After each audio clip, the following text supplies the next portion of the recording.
Hi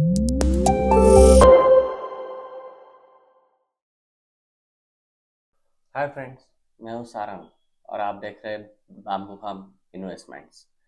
friends, हमने पिछले video में देखा कि डाइवर्सिफिकेशन स्ट्रेटेजी जो है उसके क्या क्या फायदे और नुकसान है। इस इस वीडियो में हम डिस्कस करेंगे कि कंसंट्रेशन स्ट्रेटेजी है क्या और उसके क्या क्या फायदे और नुकसान है।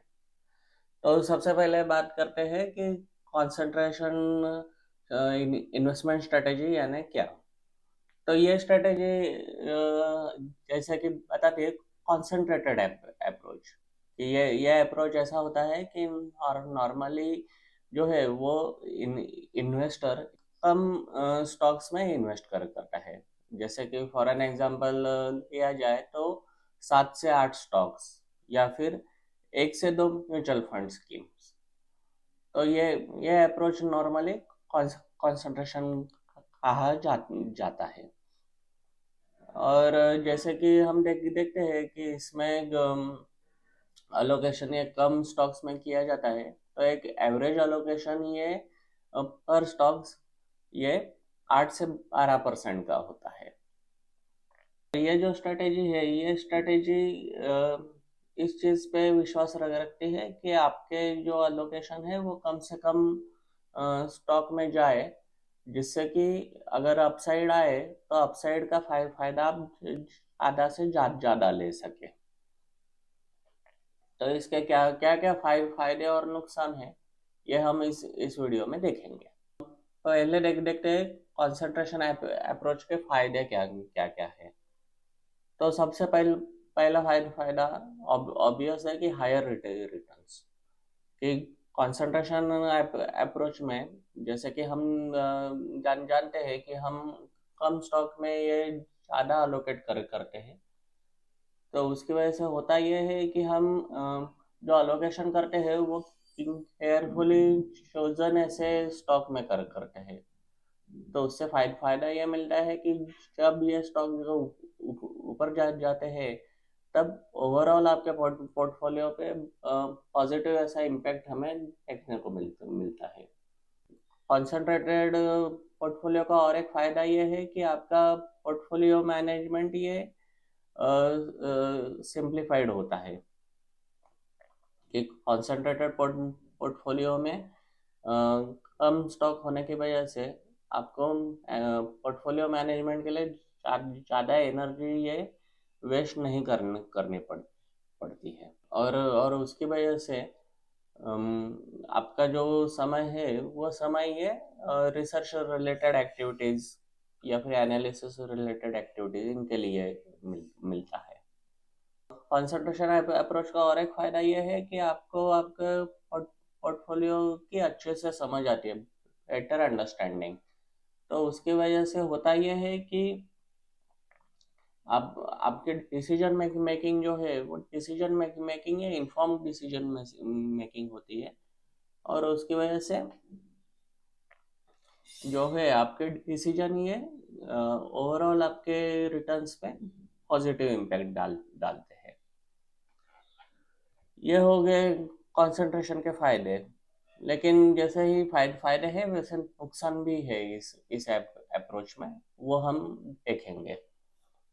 तो सबसे पहले जो है वो कंसंट्रेशन में जो ड्रॉबैक्स है वो है इंक्रीज्ड रिस्क।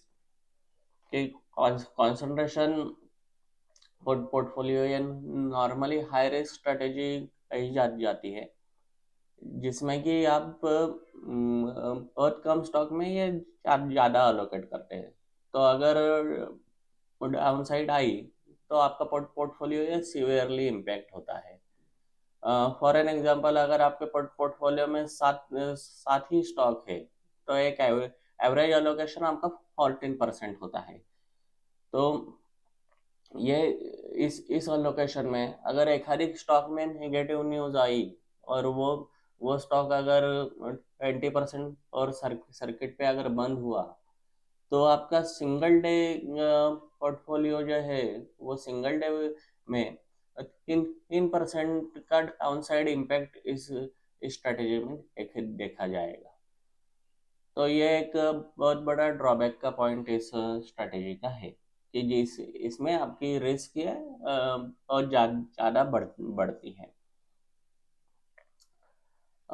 दूसरा एक है कि आप इस स्ट्रैटेजी में आप मार्केट वोलेटिलिटी के लिए ज़्यादा एक्सपोज होते हो कि आप अगर कंसंट्रेटेड पोर्टफोलियो रखते हो तो एक अधिक सेक्टर में अगर बैड न्यूज़ आई तो उसका इम्पैक्ट ये ओवरऑल पोर्टफोलियो पे आप हमें देखने को मिलता है।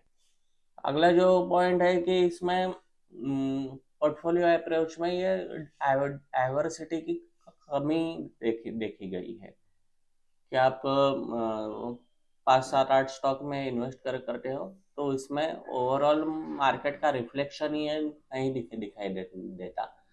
तो इसकी वजह से अगर कुछ सेक्टर अगर आपसे छूट छूट जाए जो कि अच्छे रिटर्न देने वाला हो या बहुत अट्रैक्टिव हो तो उसका इम्पैक्ट जो है उसका पॉजिटिव इम्पैक्ट जो है वो आपके पोर्टफोलियो पे नहीं आ सकता। तो लैक ऑफ डाइवर्सिटी ये भी एक ड्रॉबैक का इशू कॉन्सेंट्रेटेड पोर्टफोलियो का देखा गया है। कॉन्सेंट्रेटेड पोर्टफोलियो में एक जो ड्रॉबैक है वो है कि इसमें बहुत इन डेप्थ ऐसी रिसर्च लगती है। फिर वो रिसर्च फिर अबाउट कंपनी मैनेजमेंट हो, उसके बैलेंस शीट हो, या फिर उसका फ्यूचर प्रेडिक्शन या फिर फ्यूचर कौन सा प्रोडक्ट लॉन्च हो रहा है वो मार्केट में कैसे एब्सॉर्ब होगा इसके रिलेटेड हो। ये ये सब रिसर्च एक कॉमन रिटेल इन्वेस्टर को करने के लिए बहुत सी तकलीफ होती है और वो उसके लिए सुटेबल नहीं होता क्योंकि उसके पास रिसोर्सेस नहीं रहते, उसकी अंडरस्टैंडिंग उतनी नहीं रहती जो कि एक बड़े फर्म या म्यूचुअल फंड में ये रहते हैं कि उनकी स्पेशल रिसर्च टीम रहती है या फिर उनके कॉन्टैक्ट्स रहते हैं। तो ये सब एक कॉमन रिटेल इन्वेस्टर ये चीज़ें नहीं कर सकता। तो वो एक ड्रॉबैक का पॉइंट कॉन्सेंट्रेटेड पोर्टफोलियो में रहता है। तो हम जब ये दोनों अप्रोच डिस्कस करते हैं कॉन्सेंट्रेशन और डाइवर्सिफिकेशन तो इसमें कॉमन रिटेल इन्वेस्टर के लिए कौन सा अप्रोच अच्छा रहता है। हालांकि ये जो डिसीजन है वो कोई कोई भी कॉमन रिटेल इन्वेस्टर ये अपने फाइनेंशियल गोल्स अब उसका खुद का रिस्क टॉलरेंस कि कितनी कितनी रिस्क वो उठा सकता है मार्केट में और उसका टाइम हॉरिजॉन कि कितने टाइम हॉरिजॉन में उसको कितने रिटर्न्स ये एक्सपेक्टेड है। इस हिसाब से कोई कोई भी कॉमन रिटेल इन्वेस्टर ये डिसीजन लेता है। नॉर्मली ऐसा देखा गया है कि जो जो कॉमन रिटेल इन्वेस्टर ज़्यादा रिस्क नहीं उठा सकते वो नॉर्मली डाइवर्सिफाई पोर्टफोलियो ये प्रेफर करते हैं।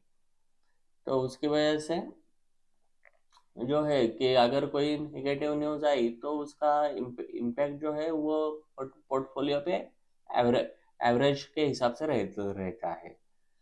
लेकिन दूसरी तरफ यह भी देखा गया है कि कोई इन्वेस्टर अगर एग्रेसिव रहे तो वो नॉर्मली कॉन्सेंट्रेटेड पोर्टफोलियो प्रेफर करते हैं। कॉमन रिटेल इन्वेस्टर के हिसाब से देखा जाए तो उन्होंने डाइवर्सिफाई अप्रोच रखना ही उनके लिए अच्छा होता है क्योंकि उनके पास जैसे पहले पहले डिस्कस किया कि उनके पास ये कंपनी के इंटरनल फंक्शनिंग के बारे में या फिर अदर कुछ बैलेंस शीट रिलेटेड जो क्यूरीज रहती है उनका इन डेप्थ नॉलेज ये थोड़ा कम कम देखा गया है। तो ऐसे केस में कॉमन रिटेल इन्वेस्टर ये डाइवर्सिफिकेशन अप्रोच में ही काम काम करे ये उनके लिए एक अच्छी स्ट्रैटेजी हो सकती है। तो ऐसे और कौन से वीडियो आपको देखने अच्छे लगेंगे, ये मुझे कमेंट्स में ज़रूर बताइए। चैनल को लाइक शेयर सब्सक्राइब कीजिए। तब तब तक के लिए हैप्पी इन्वेस्टिंग।